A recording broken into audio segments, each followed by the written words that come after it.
یکی از دعوتگران بزرگ وقتی فوت شده بود،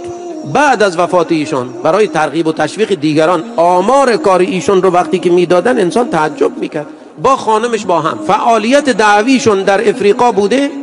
هزاران نفر آدم مسیحی در اثر خیراتی که اینها میکردن، دعوتی که اینها میدادن، در آفریقا مسلمان شده بودن. رسول صلی الله علیه و سلم به سیدنا امام علی ابن ابی طالب رضی الله تعالی عنه و ارضا فرمود اگر ای علی، اگر یک نفر توسط تو هدایت بشود، از هستی و ما فیها، از جهان، از دنیا و ما فیها برای تو بهتره. خب حالا هزاران نفر، من شما از خودمون بپرسیم در طول زندگیمون که حالا ممکنه پیرمردی شده باشیم و پیرزنی شده باشیم، فکر بکنیم که ما در این مدتی که عمر از الله سبحانه و تعالی گرفتیم چند نفر آدم رو ما رو به راه کردیم، به داد چند نفر آدم رسیدیم، چند نفر آدم رو توجیه کردیم که اونها مسیر خودشون و راه خودشون رو پیدا بکنن.